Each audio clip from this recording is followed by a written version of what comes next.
গল্পের সবাই অগ্নিলা চ্যানেলে আপনারা শুনছেন আশাপূর্ণা দেবীর লেখা প্রথম প্রতিশ্রুতি। আজ রয়েছে এর ১৭তম পর্ব। সুহাসিনী, ডাকনাম সুহাস। হ্যাঁ, বয়সের সঙ্গে সঙ্গে রূপের ডালেই হচ্ছে। শঙ্করীর বাস্তুহারা কৈশোর মূর্তি যেন ওর মধ্যে এসে পুনর্বাসন করেছে। এত দুঃখ ধান্দা, এত লাঞ্ছনা গঞ্জনা, মায়ের এত কড়া শাসন, তবু কলায় কলায় ভরে উঠেছে দেহ। ১৫ কলা ভর ভর, আরেকটা কলা হলেই সম্পূর্ণ। মেয়ের মুখ দেখে শঙ্করী বুক ভরে ওঠে, মেয়ের রূপ দেখে শঙ্করী বুক কেঁপে ওঠে। তাই কখনো মেয়েকে কোলে নিয়ে কাঁদে, কখনো মেয়েকে দাঁতে পেশে।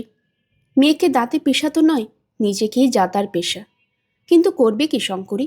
তার যে বেড়া আগুন। সেদিন সত্য হাত ধরে বসল, সে রাত্রে মেয়েকে যাচ্ছে তাই করল শঙ্করী। বলল, তবে আনখানিক বিষ আন, তুইও খা আমিও খাই, সকল জ্বালা জুড়োক, সকল সমস্যা মিটুক।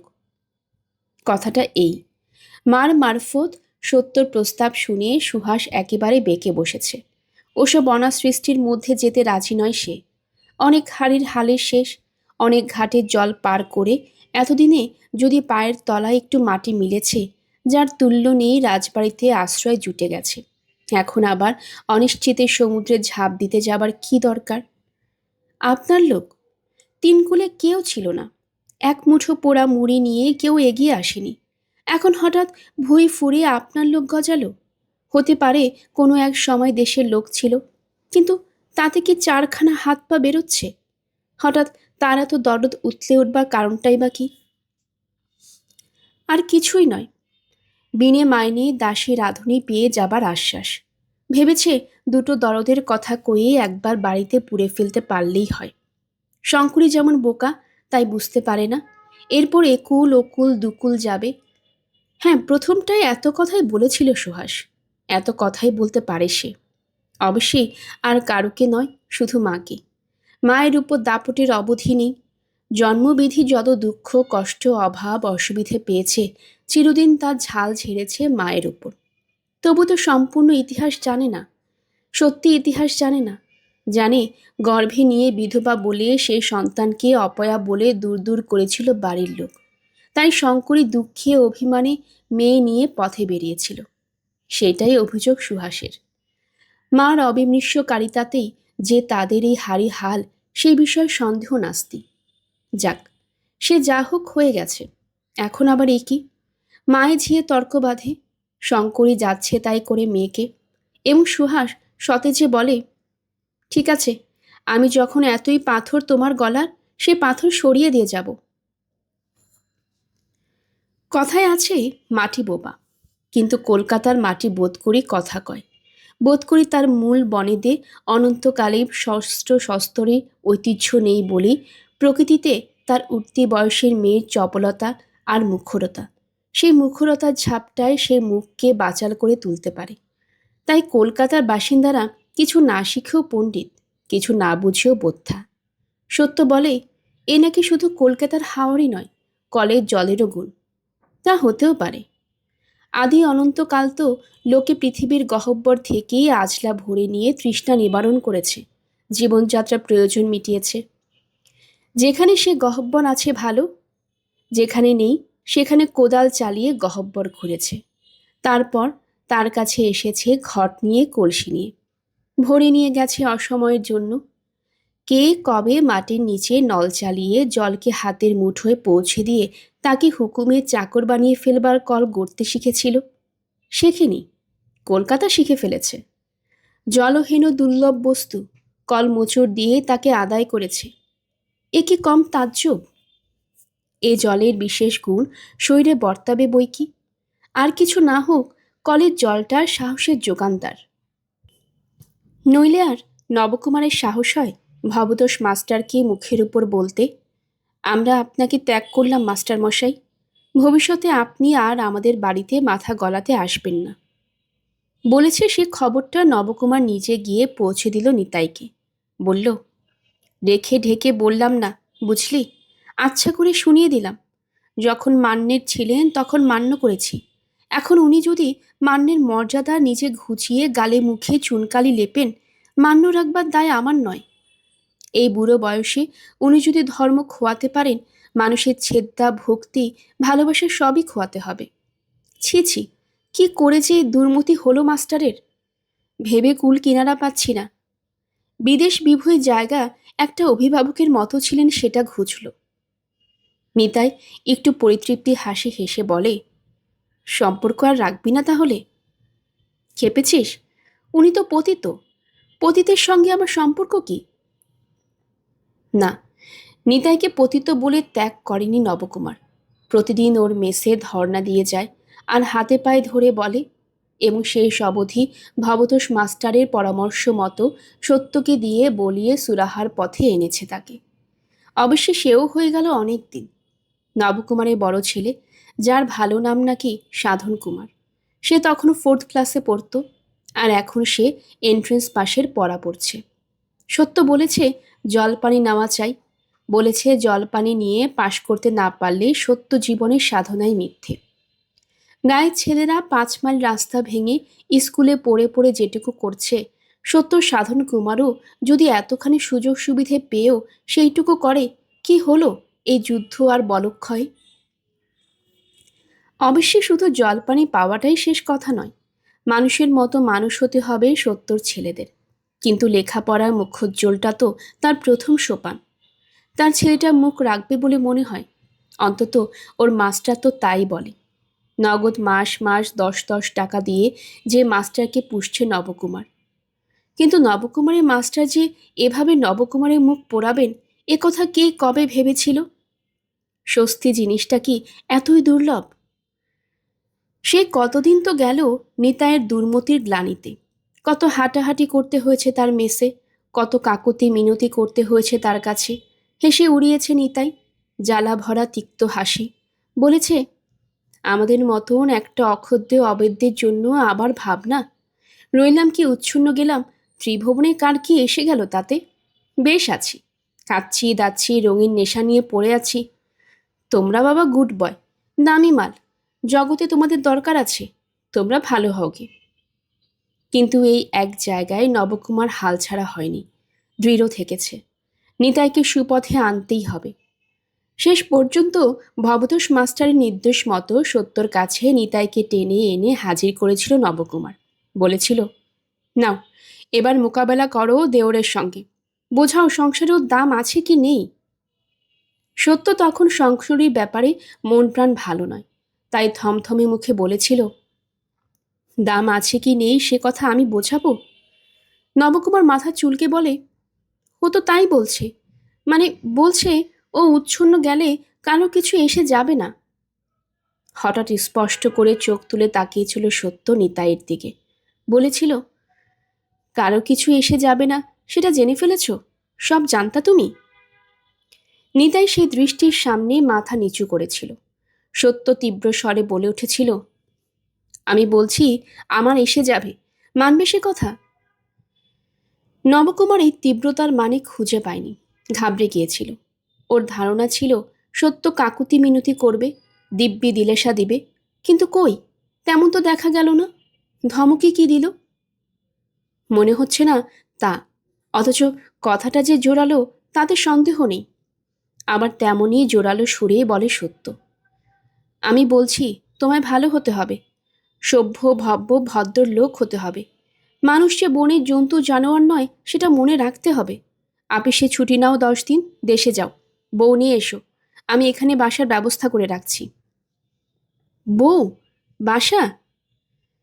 নিতাই আস্তে আস্তে মাথা নাড়ে। সে অসম্ভব। অসম্ভব? কেন? অসম্ভবটা কিসে? বাড়িতে রাজি হবে না। কে রাজি হবে না? তোমার বউ? সত্যর স্বর তীব্র। না মানে একরকম তাই। নিতাই মলিন স্বরে বলে, মামা মামি রাজি হবে না, কাজে কাজে সেও। কাজে কাজে সেও? এ তো দেখি আচ্ছা স্বার্থপর মেয়ে। স্বার্থপর? নিতাই আকাশ থেকে পড়ে। যেখানে পরপর্থতার পরম পরাকাষ্ঠা, সেখানে কিনা স্বার্থপরতার অপবাদ। আপনার কথাটা ঠিক বুঝতে পারলাম না বৌঠান। সঙ্গে সঙ্গে নবকুমারও বলে, তাই তো, এ কথাটা তোমার আবোল তাবোল হলো বড় বউ। বুদ্ধি খরচ করলে বুঝতে আবুল তাবুল নয়। বলি, ওপরওয়ালাদের গোড় গোড় যে দেবে বউ, সে কি ছেদ দেয় না ভালোবাসায়? বোঝাও তুমি আমায়। স্বামীর থেকে বেশি ভালোবাসে তাদের? স্বামীর কাছে থেকে স্বামী রেঁধে বেড়ে খাইয়ে যত্ন করে যে পরিতৃপ্তি পাবে, তার থেকে বেশি পরিতৃপ্তি পাচ্ছে তেনাদের যত্ন করে? হক কথা বলো। প্রশ্নটা নিতাইকেই, তবে উত্তর দেয় নবকুমার। বলে, আহা, এটা আবার কথা নাকি? বাসায় আসতে চাইলে লোকনিন্দে নেই? 5 জনে মন্দ বলবে না? তোমার মতন। হ্যাঁ, আমার মতন ডাকাত আর কে আছে? সে যাক, অনেকদিনে পূর্ণ কথা ওটা। বলি, 5 জনে আমায় একটু মন্দ বলবে, এই ভয়ে স্বামীহীন বস্তুকে ভাসিয়ে দেব। হোটেলের ভাতে ছেড়ে দিয়ে শরীর স্বাস্থ্য ঘোচাবো তার, উচ্ছন্নতার পথে যেতে দেব তাকে। এটা স্বার্থপরতা নয়? 5 জনের মন্দ বললে কি আমার গায়ে ফোসকা পড়বে? কাজটা যে মন্দ নয় সেটা আমার অন্তরাত্মা বুঝবে না? সে তো আবার গাজা মানুষ। কি নিয়ে আছে শুনি? উদয়স্ত জগতে যাবতীয় ওচা কাজ নিয়ে পড়ে আছে, তার বিনিময় লোকে সুখ্যাতি করছে। এই কি একটা মনীষীর জীবন? আমি তোমায় বলছি ঠাকুরপো, যদি নিজের হিত চাও, বউকে নিজের কাছে এনে রাখো, বাসা আমি দেখছি। হঠাৎ আরও একদিনের মতো নিতাই একটা কাজ করে বসে।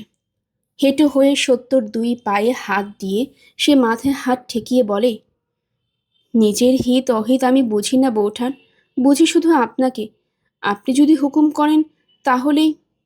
হ্যাঁ, হুকুমই করছি আমি। সত্য দৃঢ় স্বরে বলে, হুকুম করছি মানুষের মতো ঘর সংসার করো, অনেক স্বপ্ন নিয়ে মাথা ঘামিও না। নিতাই চলে যায়। সত্য চলে যায় নিজের কাজে। নবকুমার বোকার মতো দাঁড়িয়ে থাকে ফেল ফেলিয়ে। প্রকৃত ঘটনা যে কি ঘটল তা যেন অনুধাবন করতে পারছে না। অথচ ওর চোখের উপর এমন একটা কিছু ঘটল যেটা ঠিক সচরাচর নয়, এ বোধ আসছে। সত্য আর নিতাই যেন উর্দু, ফার্সি, অন্য আরেক ভাষায় কথা বলল। অথচ সত্যকে এখন জিজ্ঞেস করে ব্যস্ত করাও চলে না। শঙ্করী কীর্তিতে সত্য নিতান্তই মনমরা এখন। সত্যি, শঙ্করী যে সত্যর সঙ্গে এত বড় শত্রুতা সাধবে, এ কি সত্যও স্বপ্নেও ভেবেছিল? এ যেন পূর্ব জন্মেই শত্রুতার ঋণ শোধ করে গেল শঙ্করী। নইলে চিরদিনই হারিয়ে যাওয়া মানুষটা একদিনের তরে মনের কোণেও যাকে আনেনি, সে হঠাৎ এমন আচমকা দেখাই বা দেবে কেন? চেনাই বা করবে কেন? কত সুখে কাটাচ্ছিল সত্য, হঠাৎ যেন শঙ্করী তার সেই সুখের প্রাণে একটা ছুরির আঁচড় টেনে ক্ষত করে দিয়ে গেল। সেই যে গল্প আছে, কবর থেকে প্রেতাত্মা উঠে এসে মানুষকে যন্ত্রণা দেয়, সেই প্রেতাত্মার মতোই করল শঙ্করী। কি করেছিল সত্য তার কাছে যে এইভাবে দাগা দিয়ে গেল সত্যকে? বাবাকে চিঠি লিখেছিল সত্য, শঙ্করীকে পাওয়ার খবর জানিয়ে, বাবা কি বলেন না বলেন জানতে। সে চিঠির জবাব আসার আগে নতুন খবর ঘটালো শঙ্করী। 2 দিনও তর সইল না তার। এ যেন সত্যিই সত্যকে ধরল আর ধারালো অস্ত্রখানা সানিয়ে তুলে বসিয়ে দিল সত্যর বুকের মাঝখানে। এই দীর্ঘকাল ধরে শত লাঞ্ছনা আর শত ধিক্কারের ভাত খেয়ে খেয়ে যে প্রাণটিকে পুষে রেখেছিল শঙ্করী, একটা দিন সত্যর কাছে ভালোবাসার ভাত খেয়ে হেলায় বিসর্জন দিলে সেই প্রাণটাকে। এর চাইতে ভয়ঙ্কর নিষ্ঠুরতা আর কি আছে? খবরটা শুনে সত্য মাথায় হাত দিয়ে বসে পড়ে। সে কথাই বলেছিল, জানি, জানতাম, চিরকেলে পাষাণ, মেয়ে মানুষ এত বড় নিষ্ঠুর। উহ। তারপর ডাক ছেড়ে বলে উঠেছিল, ওগো বউ, কুক্ষণে আমার সঙ্গে দেখা হয়েছিল তোমার? কুক্ষণে আমি বলেছিলাম তোমার মেয়েটার ভার নেব। কেন মরতে বললাম গো? না বললে তো তুমি এমনভাবে দায়মুক্ত হতে পারতে না। তা কথাটা তো ভুল নয়। সুহাসের দায়ে তো এ যাবৎকাল অত বড় গ্লানির জীবন বয়ে বেড়াচ্ছিল শঙ্করী। সে দায় থেকে মুক্ত হলো বলেই তো, নাকি শুধু সাময়িক উত্তেজনার ফল? মেয়ে যখন মায়ের সঙ্গে কোদল করে বলে বসেছিল, আমি যখন এতই গলা পাথর তোমার, সে পাথর সরিয়ে দিয়ে যাব, তখন কি শঙ্করীর মুখে একটা ক্রুব্ধ আক্রোশের তীব্র হাসি ফুটে উঠেছিল? ভেবেছিল কি, বটে, চিরকাল আমি শুধু জব্দ হব তোমার কাছে? পাপের প্রাচিত্যের আর হচ্ছে না আমার? জন্মবিধি জব্দ করে রেখেছ তুমি আমাকে, আবার মরি জব্দ করতে চাও? আচ্ছা দেখো, এবার কে কাকে জব্দ করে। কে জানে কোন কথাটা সত্যি? ঠান্ডা মাথায় ভেবে চিনতে দীর্ঘকালে পরিকল্পনাকে রূপ দিয়েছিল শঙ্করী, নাকি ক্ষণিক মুহূর্তের অসতর্কতায় কূলে এসে ওঠা নৌকোখানাকে ডুবিয়ে বসেছিল? না, প্রকৃত কথা কেউ জানে না। আত্মহত্যা করবার আগে যে একটু লিখে রেখে যেতে হয় আমার মরার জন্য কেউ দায়ী নয়, সেটুকুও জানত না শঙ্করী। অথবা সে রেওয়াজও তখন চালু হয়নি। লিখতে ওরা শেখেনি বলেই হয়তো চালু হয়নি। তাই রাত পোয়াতেই দত্তদের বাড়ির অন্দরে হৈ হৈ উঠল। রাতে রান্নাঘরে পাশের ঘরের আড়ায় দড়ি বেঁধে ঝুলে মারছে পান সাজনী বামুন দিদি। হোমা, কেন গো, কি দুঃখে? এই যে কাল আহ্লাদের সাগরে ভাসছিল, দেশের লোকের সন্ধান খবর পেয়ে তাদের কাছে আদরের ভাত খেয়ে চাকরি ছেড়ে দিয়ে চলে যাবই তো বলেছিল দেশের লোক চিরকালে চেনা জানা ছাড়ছে না। মেয়েটার শুদ্ধ ভার নেবে বলেছে। এ সুযোগ ছাড়তে পারবো না মা। অনেকদিন তো দাস্যবৃত্তি করলাম। কালীতলায় নাকি পরিচয় হয়েছিল, কিন্তু মানুষটা আর কেউ না, দত্তদের 7 নম্বর বাড়ির সেই অহংকারী ভাড়াটে। তার কাছেই আশ্রয়ের আশ্বাস পেয়েছিল সে। চলেই যেত। তবে দিনক্ষণে ছুতো দেখিয়ে বলেছিল, চৈত পৌষ ভাদ্র এই 3টে মাসে পোষা বিড়ালটাকেও বিদায় দিতে নেই মা, দিলে গেরস্থার অকল্যাণ। এতদিন নিমক খেলাম, অকল্যাণ করব না তোমার। এ মাসটা আর যাব না। হঠাৎ সুবুদ্ধি কি করে বিনষ্ট হলো শঙ্করী, কি করে বিস্তৃত হলো সে নিমকের ঋণ। তাই ওদিনে অক্ষণে গেরস্থর অকল্যাণ ঘটিয়ে চিরদিনের মতো বিদায় হয়ে গেল। হৈ হৈ হলো, তবে নাকি বড় মানুষের অন্তর, আর দিন দুঃখী চাকরানি বিধবার প্রাণ। তাই সে হৈ হৈ ফুটল আর মরল। থানা পুলিশ তো দূরের কথা, বৈঠকখানার কর্তারাও সবাই টের পেলেন কি না পেলেন, অন্তত টের পেয়েছেন এ লক্ষণ প্রকাশ পেল না তাদের আচরণে। গড়গড়ায় একটারা শব্দটার একবার হয়তো একটু ছন্দ পতন হলো, গলা থেকে একবার হয়তো একটু হুঙ্কার উঠল, তার বেশি নয়। দত্তদের খিড়কির দরজা দিয়ে বার হয়ে গেল শঙ্করের মৃতদেহ। নিজের দরজায় কাঠ হয়ে দাঁড়িয়ে দাঁড়িয়ে দেখল সত্য। যখন চলে গেল চোখ ছাড়া হয়ে গেল। হাত দুটো একবার তুলে নমস্কার করে মনে মনে বলল, এত পতনেও ভেতরে ভেতরে তুমি খারাপ তেজে ছিলে বউ, বুঝতে পারছি। তাই ছোট ননদের করুণার আশ্রয় থাকতে আর রইলে না। সবাই শুধোচ্ছে, কারণ কারণ। হাড়ে হাড়ে বুঝেছি আমিই কারণ। কি করব, আমার নিয়তি, ভগবান যাকে যার নিমিত্ত করেন। ঠিক এই সময়ে ও বাড়ি থেকে একজন দাসী ডাকতে এলো সত্যকে। বড় গিন্নিমা ডাকতেছে। সত্য দ্বিরুক্তি করল না, হয়তো এই ডাকটির প্রতীক্ষাই করছিল। অবশ্য ডেকে ওকে সন্দেশ খাওয়াবেন দত্তগিন্নি, এমন আশা করবারও হেতু ছিল না। তবে এটা ভাবিনিও সত্য, ভাবিনি ভূত ন ভবিষ্যতি করে গাল পারবেন তিনি তার 7 নম্বরের প্রজার বউকে। একবার যেন পুলিশের ভয়ও দেখালেন, কারণ দশে ধর্মী সাক্ষী দিবে। সত্যর পরামর্শতেই হঠাৎ সাধা সিধে ভালো মানুষটা কেমন বিগড়ে গিয়েছিল। তুমি ওর মৃত্যুর কারণ, নইলে বেশ তো ছিল এ যাবৎ, বলল দত্তগিন্নি। সত্য মাথা নিচু করে সব অভিযোগ মেনে নিয়ে শুধু বলল, যা হবার তা তো হয়েই গেল, মেয়েটাকে আমায় দিন। তোমায় দেব মেয়েটাকে? অমন একটা রূপবতী উঠতি বয়সের মেয়েকে অমনি এক কথায় বিলিয়ে দেবেন, এত বোকা নন দত্তগিন্নি। ও জিনিস হলো হাতের একটা হাতিয়ার। ওকে দিয়ে সময়ে অসময়ে কত কাজ হাসিল করতে পারে, কত কাজে লাগাতে পারে। তাই ভ্রু কুচকে বলেন তিনি, তোমায় দেব মানে? তুমি কি ওর আছি? আমার সংসারেই থাকবে ও, যেমন ওর মা ছিল। সত্য মুখ তুলে প্রশ্ন করে, পান সাজুনির চাকরানি হয়ে? দত্তগিন্নি কালী মুখে কঠিন গলায় বলেন, তা চাকরানির মেয়ে চাকরানি হবে না তো কি রাজরানী হবে? তবে কিনা আমাদের ঘরে পুরুষ বেটা ছেলের দয়ার শরীর নজরে পড়তে পারলে তাও হয় আশ্চর্যই নয়। এই বিষাক্ত হুলটা যে দত্তগিনি জেনে বুঝে ইচ্ছে করে ফোটালেন, তাতে আর সন্দেহ কি? আসল কথার শঙ্করী মরণটার জন্য আগাগোড়া সত্যকে দায়ী করে বসে আছেন তিনি। কিনা জানি মন্তর কানে দিলে আর জলজান্ত ভালো ঝিটা তার কর্পূরের মতো উপে গেল। এর উপর আবার তার মেয়েটাকে দাবি করতে আসছে। ওরে আমার কে রে? তোমার অহংকার ভাঙবার দিন এবার এসেছে আমার। বুঝেছি তোমার ভেতরে ভেতরে শ্বাস। ওই সুহাসের মা তোমার দেশের লোক, কোনো না আত্মীয়ই। তুমি তবে সেই পদেরই লোক, মুখে অহংকার দেখিয়ে আমার সঙ্গে টেক্কা। সত্যবতী দত্তগিনীর মনের কথাটা বোধ করি মুখের ভাষা থেকে আবিষ্কার করে ফেলে। তাই বিচলিত হব না প্রতিজ্ঞা করেই বলে, তাহলে তো সুবিধেই। আপনাদের ঘরে পুরুষদের যখন এত দয়ার শরীর, তখন আর ওর কি গতি হবে ভেবে কাতর হই কেন? সদ্গতি হবে মনে হচ্ছে। দত্তগিনী ভ্রু কুঁচকে বলেন, কি বললে? ওই তো বললাম। সদ্গতির কথা কি বললে? ওই তো বললাম, যদি বুঝতে না পেরে থাকেন তবে বোঝাতে পারবো না, পরে বুঝবেন।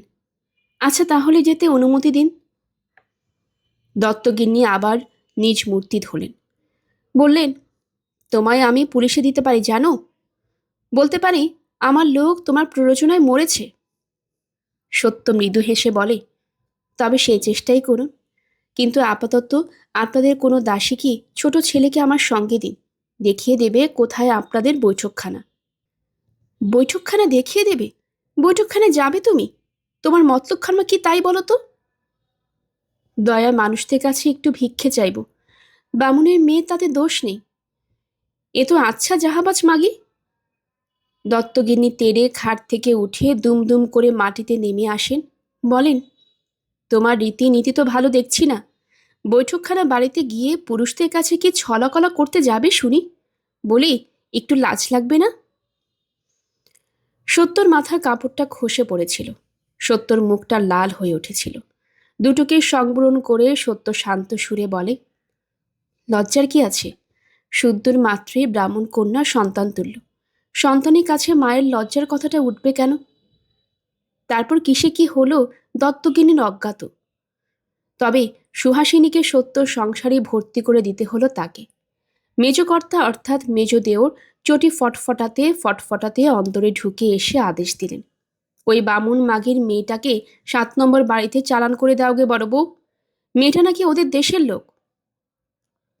বউ মরা দেওর, বলতে গেলে বড়গিন্নির হাতের মুঠোর সম্পত্তি। তাই ভ্রু ভঙ্গি করে প্রশ্ন করেন তিনি, কে কার দেশের লোক সে খবর তোমার কানে আসে কোথা থেকে? আসে কোথা থেকে? শোনো কথা, কানে গিয়ে ঢেলে দিয়ে এলে আসবে না? ওই বালুজ্যের পরিবার তো নিজে গিয়ে বলল। বলল? তোমার সঙ্গে কথা কয়ে বলল? আহা, পষ্টাপষ্টি কথা কয়ে কি আর বলল? একটা চাকরানিকে দিয়ে বলল। আর তুমি অমনি সুন্দর মুখে দেখে গলে গেলে। ধন্য বটে। এসব অন্তর্মহলের কথায় তোমার থাকবার দরকার নেই মেজবাবু। পুরুষ মজানি মেয়ে মানুষকে কি করে শায়েস্তা করতে হয় আমার জানা আছে। মেজবাবু বিচলিত হলেন। আহ, কি যাতা বলছো! ভদ্রঘরে মেয়ে ছেলে, বলতে গেলে আমার মেয়ের বয়সী। এসব কি কথা! ছি ছি। বড় গিন্নি চাপা ক্রুব্ধ কণ্ঠে বলেন, ইল্লি মানে গুরু গোসাই, কত ছুলাই জানো। মেয়ের বয়সী মেয়ে মানুষ আর কখনো দেখিনি আমি। যাও যাও, যেখানে মানুষ সেখানে যাও। সুহাসকে আমি কোথায় পাঠাবো না, ব্যাস। মেজকর্তা নিরুপায় ভঙ্গিতে বলেন, কিন্তু আমি যে কথা দিয়েছি, আমার কথাটার একটা দাম আছে তো। ওহ, আর আমার কথার দাম নেই কেমন? কি মুশকিল, সে কথা কে বলছে? মেজকর্তা কূট কৌশল ধরেন, আমি বলছি ও তোমার যখন বিনি চেষ্টায় আপদ বিদায় হচ্ছে হতে দাও। জানোই তো, গলায় দড়ি মরার সদ্গতি হয় না। আর পৃথিবীতে যার প্রতি বেশি টান ছিল তার ধারে কাছে ঘুরে ঘুরে আসে। ওই মেয়েটা তো ওর একটাই সন্তান, অবশ্যই টান ছিল খুব। বড়গিন্নি শিউরে রাম নাম করে উঠলেন। খুব? খুব বললে আর কতটুকু বলা হয়? সন্তানে এত আকর্ষণ দত্তগিনী অন্তত দেখেননি কখনো। যাক, আর কাঠখড় পোড়াতে হলো না। ওই এক মশালে কার্যসিদ্ধি হয়ে গেল মেজবাবুর। সুহাসিনী শত অনিচ্ছে নিয়ে সত্যের সংসারে এসে উঠল। অনিচ্ছে সকলেরই। নবকুমারীর তো 16 আনাই অনিচ্ছে। সত্যরও আগের সেই বেশ একটি মধুর কর্তব্যের আনন্দ রইল না আর। নেহাতি নিরস কর্তব্যের দায়ে ঘরে আনল তাকে। বাক্যদত্ত হয়েছিল শঙ্করের কাছে, তাই তাই এসব তো সে বছর 4 আগের কথা। এখন তো বেথুন স্কুলে 3 ক্লাস পড়া হয়ে গেল সুহাসিনীর। স্কুলের সুবিধের জন্যই হোক আর দত্তবাড়ি আওতা মুক্ত হতেই হোক, মুক্তানাম বাবু স্ট্রিটের সেই বাড়ি ছেড়ে বাগবাজারে উঠে এসেছিল সত্য। এ বাড়িতে ভাড়া বেশি, অসুবিধে ঢের, তবে পরম লাভ গঙ্গা খুব নিকটে। নিত্য গঙ্গা স্নানে পুণ্য অর্জন হয়। আর আরও একটা আকর্ষণ আছে, যে খবর নবকুমারের অজ্ঞাত। নবকুমারের অজানিতেই দুপুরবেলা একটা জায়গায় আনাগোনা শুরু করেছে সত্য। যাক, সে তো নবকুমারের অজানাতেই, তার জন্য নবকুমারের সুখ দুঃখ নেই। মোটামুটি সুখের তো থাকবারই কথা নয়, কারণ বাড়ির ভাড়া যেমন বেড়েছে, তেমনি অফিসের মাইনেও তার বেড়েছে অনেক। ছেলে দুটি প্রত্যেক বছর ফার্স্ট সেকেন্ড হয়ে ক্লাসে উঠেছে, একজন পাশ দিয়েছে। সত্যর অটুট স্বাস্থ্য আর অপরিসীম কর্মক্ষমতা সংসারটিকে একখানে নিটোল মুক্তোর মতো করে রেখেছে। দেশের বাড়িতে মা বাপও আছেন ভালো, নিতাইটারও মতিগতি ফিরেছে বলা চলে। আর কি চাইবার আছে? ছিল না, চাইবার আর কিছুই ছিল না। কিন্তু হঠাৎ ভয়ানক লোকসান ঘটে গেল। হ্যাঁ, হঠাৎই। আর যা হয়েছে তার চারা নেই। বিনা মেঘে বজ্রাঘাত ঘটেছে নবকুমারের। 16 সুখে বিষাদ। ভবতোষ মাস্টার ব্রাহ্ম ধর্ম গ্রহণ করেছেন, পতিত হয়েছেন। দেশের বাড়িতে আর এক চেহারা ছিল ভাবিটির। সারাদিন গাধার মতো খাটুনি, সারা রাত মোষের মতো ঘুম, সাত চড়ে মুখে রানী। মামা শ্বশুর বাড়ির তামন্ত প্রাণীকে জমের মতো ভয়। কলকাতার বাসায় আসার আগে এতখানি বয়স পর্যন্ত নিতাইয়ের সঙ্গে কথা কথা বলেছে তার বউ। বোধ করি হাতে গুনে বলতে পারে নিতাই। শুধু সেই অনেকদিন আগে যখন একবার বাসায় আসার কথা উঠেছিল, তখনই যা বউয়ের একটু স্পষ্ট গলা শুনতে পেয়েছিল নিতাই। বউ বলেছিল, গলায় দড়ি আমার, লোক লজ্জা ভাসিয়ে গালে মুখে চুনকালি মেখে বাসায় যাব তোমার সঙ্গে। আশেপাশে কোনোখান থেকে যে আড়ি পাতা লীলা চলেছে, এই জ্ঞান টনটনে থাকার দরুণই বোধ হয় বউয়ের এই উচ্চকণ্ঠ। শুনি নিতাইয়ের চুন মুখ আরও চুন হয়ে গিয়েছিল। পরদিন মামি বলেছিল, কিরে নিতাই, পরিবারকে বাসায় নিয়ে যাবি নাকি, তোর ওই পেরানের বন্ধুটার মতন? নিতাই উড়িয়ে দিয়ে বলেছিল, কি যে বলো, খেপেছ? মামি বলেছিল, দেখো বাবু, ভবিষ্যতে আমায় দুশো না। বৌমাকে আমি বলেছিলাম, মনের বাসনা চেপে এখানে পড়ে থাকার দরকার নেই, যাবে তো যাও। তা আবাগের বেটি বলে কি, তোমাদের পা আঁকড়ে পড়ে থাকবো, দেখি আমায় কে নিয়ে যেতে পারে তোমাদের আশ্রয় থেকে। মামির কণ্ঠে পরিতৃপ্তির সুর ঝরে পড়েছিল, আর নিতাই তার ধর্মপত্নীর ধর্মজ্ঞানের পরিচয় পরিতৃপ্ত হয়ে কলকাতায় এসে নবকুমারের সংসারে ভর্তি হয়েছিল। কিন্তু সে তো সেই গোড়ার দিকের কথা। তারপর তো কত জল গড়ালো, কত জল ঘোলালো, নিতাইয়ের দশা দশ ঘটল, এবং অবশেষে বন্ধু পত্নীর নির্দেশে এবং আদেশে আবার সে পূর্ণ প্রস্তাব নিয়ে দেশে গেল। ভেবেছিল বেশ একটু লড়তে হবে, কিন্তু আশ্চর্যের বিষয়, এবার বিনা যুদ্ধে রাজ্য দখল হয়ে গেল। ঈশ্বর জানেন কে কোথায় কি কলকাঠি নেড়েছিল। তবে নিতাইয়ের বলার আগেই মামি বললেন, কতকাল আর মেছের ভাত খাবি, বৌমাকে এবার নিয়ে যা। মামাও তাই বললেন, এবং দেখা গেল বউ বিনা বাক্যে সুরসুর করে নিতাইয়ের পদাঙ্ক অনুসরণ করল। তার গায়ে যে চুনকালি পড়েছে এমন মনে হলো না ভাবগতিক দেখে। তাহলে ব্যাপারটা এই, নিতাই চৈত্র চ্যুতির খবর দেশ পর্যন্ত পৌঁছেছিল। কারণ নিন্দে আর মন্দ খবরে পাখা থাকে, আর সে পাখা অনেক অশ্বশক্তি সম্বলিত। শুনে অবধি বউ ধরার শয্যা নিয়েছিল, আর অভিভাবকরা চিন্তান্বিত হয়ে স্থির করেছিলেন ঘাঁটি আগলাতে সেনাপতি পাঠানো প্রয়োজন। আর ইতিমধ্যে তো গ্রামের বেশ কয়েকটা বউই গ্রাম ছেড়েছে। মামি নিজের বাপের বাড়ি গ্রাম থেকেই চারটে বউ জামালপুরে চলে গেছে। এখানের একটা গেছে কাচার পাড়ায়, একটা সাহেবগঞ্জে। রেলের চাকরি হয়ে ছোড়াগুলো সাপের পাঁচ পা দেখছে। লজ্জা শরমের মাথা খেয়ে বউ নিয়ে বাসায় যাচ্ছে। অতএব নিতাইয়ের বউ যদি কলকাতায় যাই, জাতিপাত হবে না। তাছাড়া নেহাত অগঙ্গার দেশও নয় যখন, বরং কালীঘাটের কালী মাতা বিদ্যমান। জমি আপনি প্রস্তুত হয়েছিল, তবে নিতাই এত জানত না। নিতাই এক কথায় মত পেয়ে অবাক হয়েছিল, কিন্তু সে আর কতটুকু। এখন নিতাইকে মুহূর্তে মুহূর্তে অবাক করছে ভাবেনি। সে যেন আরেক মূর্তি পরিগ্রহ করেছে। নিতাইকে স্বপ্নেও ভেবেছিল ভাবিনীর এত মুখ আছে, কিন্তু ভাবিনীকেও দোষ দেওয়া যায় না। প্রথম কথা, সে এসেছে ঘাঁটি রক্ষা করতে, বরকে শায়েস্তা করার ব্রত নিয়ে। দ্বিতীয় কথা, এই এতদিনের বিবাহিত জীবনে মুখকে অবিরত চুপ করিয়ে রেখে এসেছে ভাবিনি। তার সে ভয়েই হোক আর সুখ্যাতি কিনতেই হোক, সেই রাখার একটা প্রতিক্রিয়া তো দেখা হবেই। তৃতীয় কথা হচ্ছে, এখন আর সে মুখকে চুপ করিয়ে রাখার কোনো প্রয়োজন নেই। অতএব এই দীর্ঘকালের রুদ্ধ জল বাঁধ ভাঙে প্রবল কল্লোলে নিজেকে বিস্তার করতে শুরু করেছে। উঠতে বসতে নিতাই বাক্যব্যানে জর্জর, অথচ উল্টে চড়ে উঠবার মুখ তার নেই। কোথায় যেন হাড় হয়েছে তার, বোঝা যায় না হাড়টা কোথায়, অথচ কি এক লজ্জা মাথা তুলতে দেয় না। আবার সব থেকে মর্মান্তিক এই, যেখানে নিতাইয়ের পূজার বেদী হৃদয়ের নৈবেদ্য, ঠিক সেখানেই যেন ভাবিনীর যত আক্রোশ। সত্যবতীর নামে জ্বলে উঠে সে, অথচ কেন এই অগ্নিদাহ হৃদয়ঙ্গম হয় না নিতাইয়ের? মানুষ জাতটা কি এতই অকৃতজ্ঞ? নিতাই ভাবে, কার দয়ায় বাসায় আসতে পেলে তুই? কে তোর জন্য সংসার গুছিয়ে রেখেছিল? কে তোর স্বামীকে বিপদ থেকে সুপথে আনলো? এত স্বাধীনতা, এত বাবুয়ানা থাকতো কোথায় তোর যদি সত্যবতী না সুপারিশ করত? ধান সেদ্ধ করতে করতে, খাড় কাচতে কাচতে আর ঢেকিতে পার দিতে দিতেই তো জীবন কাটছিল, আর তাই কাটত। তার জন্য কৃতজ্ঞতার বালাই মাত্তর নেই, জানে না কি? নিতাই তো কলকাতায় বাসায় পা দিয়েই বলেছিল, এই যে গিন্নিপনার স্বাধীনতাটা পেলে এর কারণস্বরূপ হচ্ছে সেই মানুষটি। বৌঠান না হুকুম করলে কোনো শালা এত ঝামেলায় পোহাতে যেত? ভাবিনীর যে মুখ বলে একটা বস্তু আছে, সেই সেদিনই যেন হঠাৎ একটু আভাস পেয়েছিল নিতাই। ঝপ করে বলে উঠেছিল ভাবিনী, সভ্য শহরে বাসা করলে বুঝি কথাবার্তা এমন চোয়ারে হয়? তা ইদানিং কথাবার্তা একটু অসভ্য হয়ে গেছিল নিতাইয়ের। যে সঙ্গের যে ফল, যে বন্ধু তাকে উচ্ছেন্নের পথ চেনাচ্ছিল, সে নিজে যে দরের, তার গতিবিধিও তেমনি দরের ঘরে।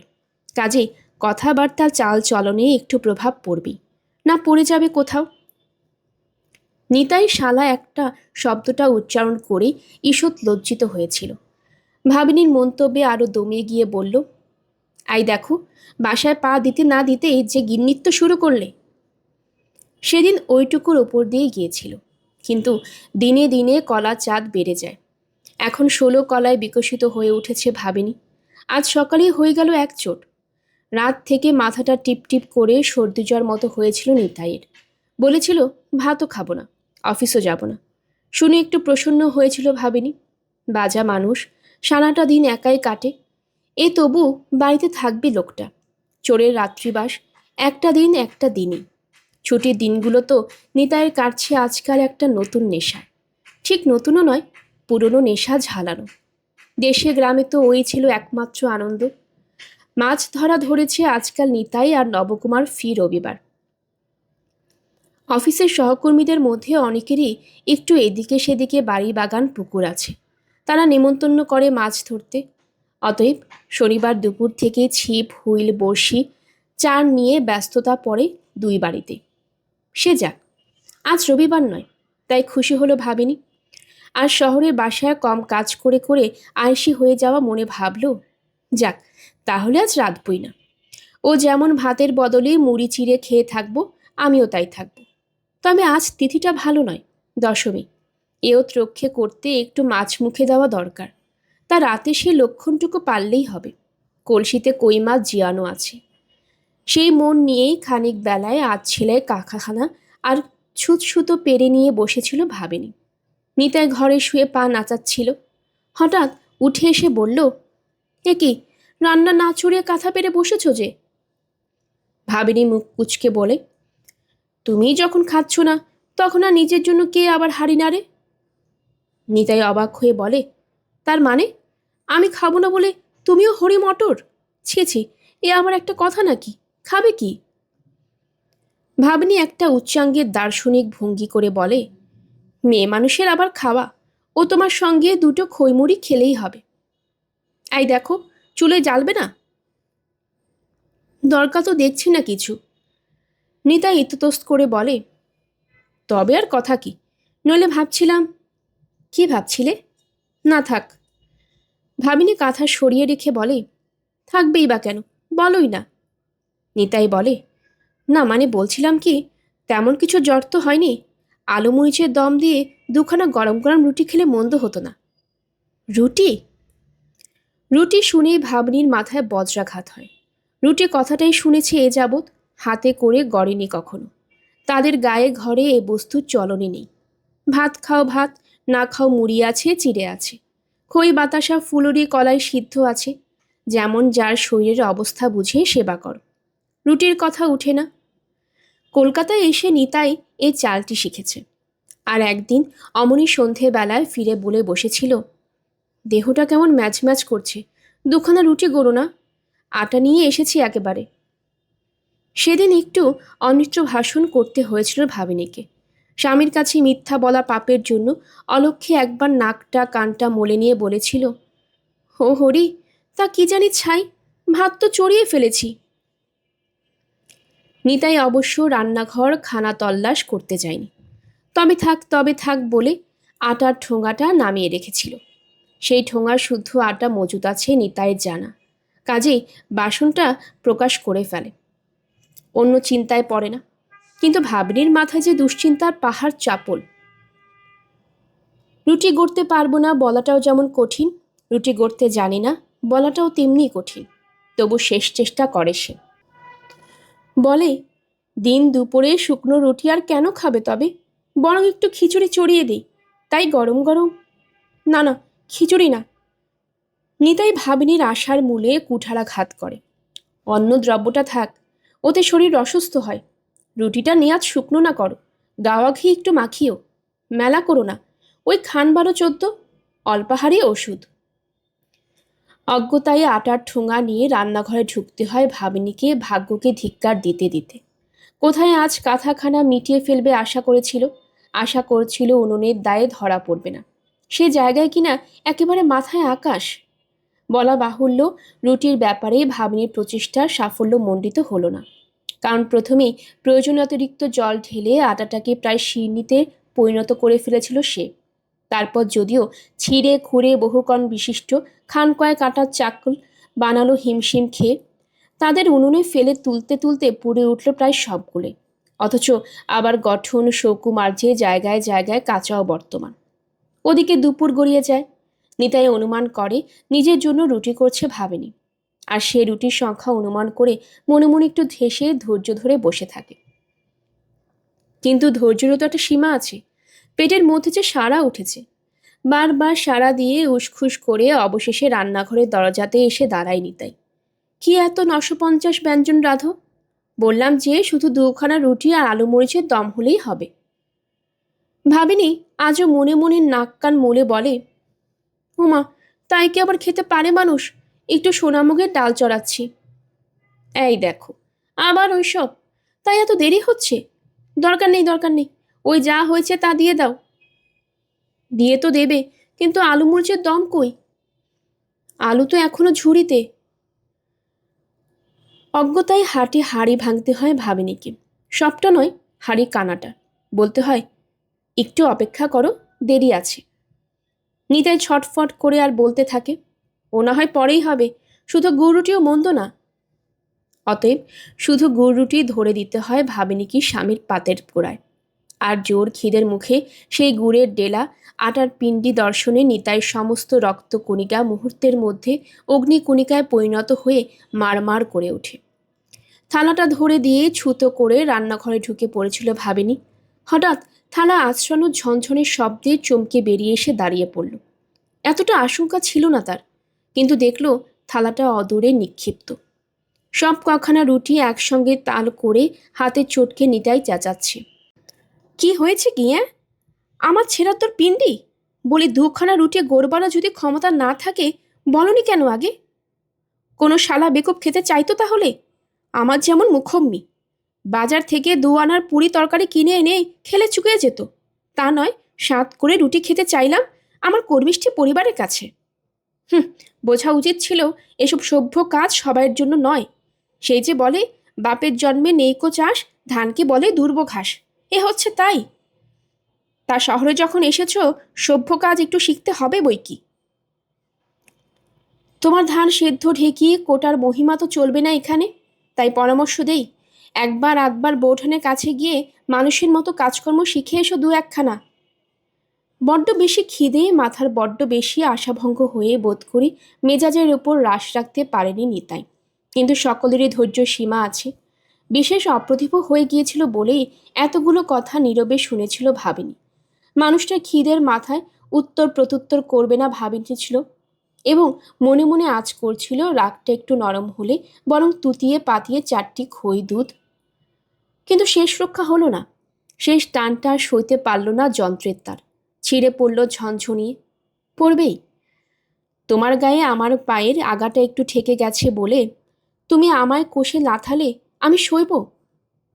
তোমার গোয়ালে আমার তামাকে কাঠ কয়লাখানা ছিটকে পড়েছে বলে আমার ঘরে তুমি আগুন দিবে আর আমি চুপ করে থাকব? তোমার বাগানে আমার ছাগলটা একবার মুখ লাগিয়েছে বলে গরু পাল ঢুকিয়ে আমার তাবৎ বাগান তুমি মুড়বে, আমি ফ্যালফ্যাল করে তাকিয়ে থাকব? হিয়ার কি নাকি? মানুষ মানে পাথর নয়। তাই শেষ রক্ষে হলো না। নিতাইয়ের কথাটা শেষ হবার আগেই ভাবিনিও রে রে করে তেড়ে এলো। কি কি বললে? আরেকবার বলো তো শুনি। তোমার পেয়ারের বৌঠানের কাছে আমি যাব রান্না শিখতে? বলি, আর কত অপমান তুলে রেখেছো আমার জন্য? যা রেখেছো একসঙ্গে বার করো। একবারে বুকে ভরে নিয়ে মা গঙ্গার কোলে আশ্রয় নেইবে। রেখে এসো, আজ আমি রেখে এসো বারুইপুরে। এত অপমান সয়ে থাকতে পারবো না, এই বলে দিলাম সাদা বাংলা। ও মা গো, এই সুখ কলাতে তুমি আমার শহরে এনেছিলে? ঝাড়ু মারিয়ে এমন অমন সুখের মাথায় ভাবছিলাম দোষ হয়ে গেছে, ঘাট মানব চুকে যাবে নাটা, তার আর ডালপালা গজাবে না। ওমা, এই যে দেখি থামেই না। শক্তের ভক্ত আর নরমের জম তুমি। কেমন উঠতে বসতে নড়তে চড়তে খালি বৌঠান আর বৌঠান। বলি, এতই যদি মন্তরপুত করে রেখেছিল বৌঠান, তো আমাকে আবার আনতে গিয়েছিল কেন? লোকের কাছে মুখ রাখতে, শাক দিয়ে মাছ ঠাকতে? তোমার আবার শেষ খাটে ধাক্কা, আবার কথার উপর হাতুড়ি। নিতাই আসন থেকে দাঁড়িয়ে উঠে গলা ফাটিয়ে বলে, কি বললি? হ্যাঁ, তুই তুই বললে তুমি আমাকে হাড়ি কাউড়ার মতন? এও বোধহয় শহরের সভ্যতা। ভাবিনি ধেই ধেই করে উঠে, তোমায় আমি করে আঙ্গুলে ছেদ্দা করি না, বুঝলি? কানা করার না। দুশ্চরিত্র স্বামী আবার স্বামী। হুম, আমি যাব সেই মায়াবিনী ডাকিনীর কাছে শিক্ষে করতে? গলায় দেবার জড়ি জুটবে না আমার। যাও, তুমি যাও, দুবেলা তার পদদক খাওগে। নিতাই সহসা গম্ভীর হয়ে যায়। হাত দুখানা আড়াআড়ি করে বুকের ওপর রেখে বার দুই পায়চারি করে হঠাৎ দাঁড়িয়ে পড়ে বলে, পাদদক যদি জোটে তো শুধু খাবো কেন, মাথায় মেখে বর্তাবো। তবে এই তোমার মতন মেয়ে মানুষের সেটা করা উচিত। 20 বছর তার পায়ের কাছে বসে শিক্ষে করলে আর দুবেলা পা ধোয়া জল খেয়ে যদি তার করে আঙ্গুলের নখে যোগ্যও হও। নিতাই চরম অভয়ভিক্তে তার হৃদয়ে শ্রদ্ধা প্রকাশ করতে পারে, কিন্তু স্ত্রীর পক্ষে যে পরস্ত্রীর প্রতি এই শ্রদ্ধা প্রকাশ কাটা ঘায়ে নুনের তুল্য, তাতে তো আর সন্দেহ নেই। অতএব এরপর ভাবিনি যদি কোমরে কাপড় জড়ায়, তাকে দোষ দেওয়াও যায় না। ভাবিনি জীবন বোধি যা দেখেছে তাই শিখেছে। দেখার ঊর্ধ্বে শেখবার মতো অনুভূতি কটা মেয়ে মানুষের থাকে? তাছাড়া যে মেয়ে মানুষ যতই নিরেট হোক নির্বোধ হোক, স্বামী মন পেলাম কিনা বুঝতে বাধা না তার। আর সেই মনের অধীশ্বরী যদি আর কেউ থাকে, তাকে চিনতেও দেরি হয় না। কলকাতার মাটিতে পা দিয়েই তাকে চিনেছে ভাবিনি। সেই জ্বালাকর সত্যটা বুঝে ফেলেছে। এই ভয়ঙ্কর জ্বালা ভাবিনি মহান উদারতার সহ্য করে যাবে, এ তো আর হয় না। অতএব কোমরে কাপড় জড়িয়ে কি যেন একটা ছড়া আওড়ে ছিটকে কাছে সরে আসে ভাবিনি। বটে বটে, করে আঙ্গুলের যুগ্যি, চরিত্রহীন পুরুষের উপযুক্ত কথাই বলেছ। পরের স্ত্রীর সবই মিষ্টি যাদের। বলি, তোমার প্রাণের নিধি বোঠানের সব খেলা জানো? ও কথা তুলি না, তুলতে পিরবৃত্তি হয় না, তাই বলি না। তুললেই তো পুরুষের মুখ বুক সব খুলে যাবে। যা দেখবে তাই সুচক্ষে দেখবে, নইলে জেনেছি অনেক দিন। এবার তোমার জানাই, স্বামীকে নুকিয়ে রোজ ভর দুপুরে বিবিটি সেজে কোথায় যান গিন্নি, জানো সে কথা? স্বামীকে লুকিয়ে মানে? নিতাই যেন দুর্বল পক্ষ হয়ে পড়ে। অতএব সবল পক্ষ ভাবিনি কুটিল হেসে বলে, নুকিয়ে মানে নুকিয়ে। ঝিম আগেই বলেছে আমার ঝিকে, ছেলেদেরকে শেখানো আছে বলিস নে। নিতাই বিশ্বাস করতে পারে না সত্যবতীর পক্ষে লুকোচুরি সম্ভব, তাই সগর্জনে বলে, বিশ্বাস করি না। ও, তাই নাকি? এইটুকু বিশ্বাস করো না? আর শুনলে না জানি কি বলবে। বলি, তোমাদের ওই জাত ধর্ম খোয়ানো মাস্টারটার সঙ্গে তলে তলে দহরম মহরম, তা জানো? তেনার সঙ্গে তো বেদ ধর্মের আপিসে পর্যন্ত যাওয়া হয়েছিল। বলিনি এতদিন? ওর কথা তোমার কাছে কইতে ঘেন্না হয়, তাই বলিনি। আমি বলছি ও মেয়ে মানুষ একদিন, খবরদার। নিতাই তীব্র চিৎকারে এগিয়ে আসে। মিথ্যাবাদী, মিছিমিছি করে আর কিছু বলতে যাস তো জিভ খসে পড়বে। চুপ, একেবারে চুপ। দিশেহারা দেখায় নিতাইকে। একে তো দুটো অপবাদী ভয়ানক মারাত্মক, অথচ এমনই সর্বনেশে সত্য গন্ধি মতো যে একেবারে উড়িয়ে দিতেও বুকে বল আসে না। তদুপরি আবার সেই ভবতোষ মাস্টার। মাস্টার জাত ধর্ম খুঁয়ে বেন্দ্র হয়েছিল। নিতাইয়ের হাড়ে বাতাস লেগেছিল। ভেবেছিল অন্তত নবকুমারের বাড়িতে আসা যাওয়ার পথে তার কাটা পড়ল। কিন্তু একই কথা শোনা যায় মন্থরার মুখে। দিশেহারাই হয়ে যায় নিতাই। এই সুযোগে ভাবিনী কোমরের আঁচলটা আর একটু শক্ত করে। বলি, গায়ের জড়িয়ে চুপ করিয়ে রাখলে তো আর সত্যিটা মিথ্যে হয়ে যাবে না। আমি এই তোমায় বলে রাখছি, ওই তোমার পেয়ারে বৌঠান বেধর্ম হবে হবে হবে। ওই যে একটা বুড়ো ধিঙ্গি মেয়ে পুষেছে, মিছে করে বলেই ভাইজি। ভগবান জানেন বেধবা না আইবুড়ি। বয়সের তো গাছ পাথর নেই, সেটাকে তো আর হিঁদুর সংসারে গছাতে পারবে না। তাই বেধর্ম হয়ে তার। তুমি চুপ করবে? ভাবিনী মুখে একটা আঙ্গুল ঠেকিয়ে ঢেঙিয়ে বলে, তবে এই করলাম, কিন্তু আমি চুপ করলেই তো আর জগৎ চুপ করে থাকবে না, জানতে সবাই পারবে। চুপ সত্যিই তখন করেছিল ভাবিনী। বোধ করি অস্মাদ অভুক্ত স্বামীকে পরাজিত শত্রুপক্ষের মতোই দেখতে লেগেছিল বলে অস্ত্র সংবরণ করেছিল। কিন্তু নিতাই ছটফটিয়ে বেরিয়েছিল পাগলের মতো। বৌঠানের দ্বারা এসব সম্ভব? লুকোচুরি অভিসার, ব্রাহ্ম সমাজের যাতায়াত, ভবতোষের সঙ্গে চুপিচুপি মেলামেশা। ভাবিনীর অভিযোগ যদি সত্যি হয়, তাহলে তো ধর্মে মিথ্যে, ভগবান মিথ্যে, জগতে যা কিছু বস্তু আছে সবই মিথ্যে। অসুস্থ শরীর, না স্নান না আহার, আরও উদ্ভ্রান্তি আনছিল। ভাবিনী একসময় এসে পায়ে ধরে মাপচে দুটো নারকেল নাড়ু আর একটি ঘটি জল নিয়ে সেধেছিল। গলা দিয়ে নামাতে পারেনি নিতাই। পরে হবে বলে সরিয়ে রেখে বালিশে মাথা ঘষতে ঘষতে অবশেষে একসময় ঘুমিয়েও পড়েছিল। ওবেলা ঘটেছিল এসব। ঘুম ভাঙল পরন্ত বেলায় নবকুমারের ডাকে। নবকুমার ব্যস্ত সমস্ত হয়ে ঠেলা মেরে প্রশ্ন করছে, নিতাই, নিতাই, তোদের বৌঠান এসেছে এ বাড়িতে? ধর্মড়িয়ে উঠে বসে নিতাই। উপবাস ক্লিষ্ট শরীরের মাথাটা ঝিমঝিম করে ওঠে। প্রশ্নের কথাটা চট করে হৃদয়ঙ্গম হয় না, তাই উত্তরের বদলে নিজেই সে প্রশ্ন করে, কি? কে এসেছে? আরে বাবা, তোর বৌঠান ছাড়া আর কে? আর কাকে খুঁজে বেড়াবো আমি? ভেতর গিয়ে একবার খবর নিয়ে আয় দেখি বৌমার কাছে বেড়াতে এসেছে কিনা। নিতাই হতচকিত দৃষ্টি মেলে আস্তে মাথা নাড়ে।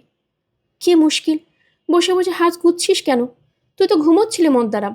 ইতবর্ষ এসেছে কিনা? এতক্ষণে বড়সড় একটা কথা বলে নিতাই ভেবে চিনতে, কেন, বাড়িতে নেই?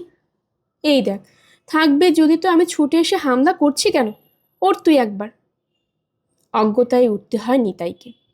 এবং বাড়িতে তৃতীয় ব্যক্তি না থাকার অসুবিধাটা হঠাৎ এখন স্পষ্ট করে উপলব্ধি করে নিতাই। ভেতরে গিয়ে ওই প্রশ্নটা এখন করতে হবে ভাবিনীকে। নিতাইয়ের মুখ থেকে বার করতে হবে, বৌঠান এসেছেন? উত্তরটা যা আসবে সে তো নিতাইয়ের জানাই। নিহাত নবকুমারের নির্দেশেই ওঠা, নইলে সত্যবতী এসেছে আর নিতাই টের পায়নি। ঘুমিয়েছিল বই তো মরেছিল না। খান কয়েক বাড়ির ব্যবধানেই দুটি বাড়ি, আসা যাওয়া তো আছেই। ভাবিনী আসার পর তার সুবিধে অসুবিধে দেখতে প্রথম প্রথম খুবই এসেছে সত্য, কিন্তু ভাবিনীর অনাগ্রহে যাওয়াটা আশাটা কমিয়ে ফেলেছে। কিন্তু সেই সব আশা বেশিরভাগই নিতাইয়ের অনুপস্থিতিতে। উপস্থিতি দৈবাত, আজই কি আর হঠাৎ সেই সৌভাগ্য? নবকুমারের অধীরতায় উঠে গেল নিতাই। ভেতরে গিয়ে এদিক ওদিক ঘুরে চলে এসে মাথা নাড়ল।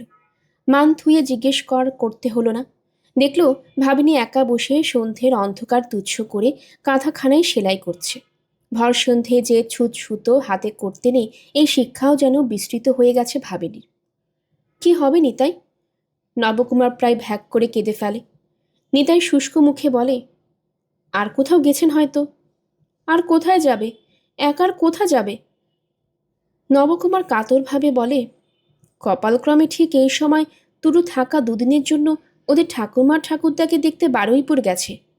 একা গেছে? চমকে উঠে নিতাই। না না, আমাদের অবনী যাচ্ছিল দেশে। ভাবলাম ওদের তো ছুটি হয়েছে, যাক দুদিন। দেশ ফিরে কিছুই তো চিনল না, কি করে জানবো এই ফাঁকে এই বিপদ হবে?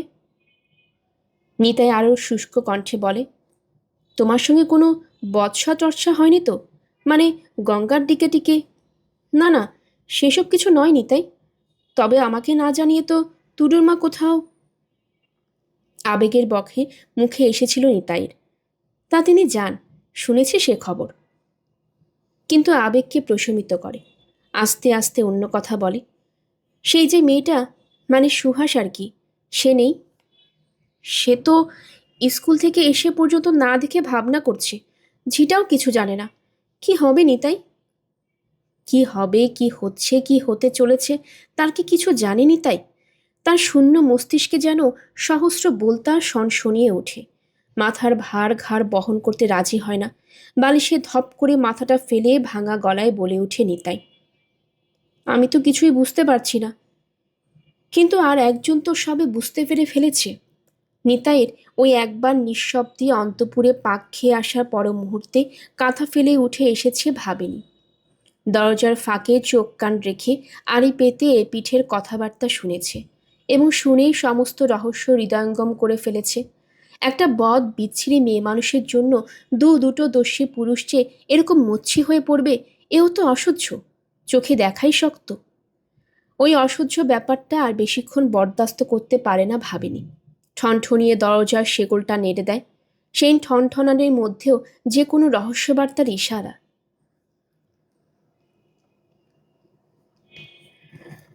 গল্পের সবাই অগ্নিলা চ্যানেলে আপনারা শুনছিলেন আশাপূর্ণা দেবীর লেখা প্রথম প্রতিশ্রুতি। আজ ছিল এর ১৭তম পর্ব। আমার গল্প পাঠ আপনাদের কাছে ভালো লেগে থাকলে আশেপাশের সবাইকে জানিয়ে দিবেন। আমার এই চ্যানেলটি সাবস্ক্রাইব করে রাখবেন। পরবর্তী পর্ব শোনার জন্য আমন্ত্রণ জানানো হলো। সবাই ভালো থাকবেন। ধন্যবাদ।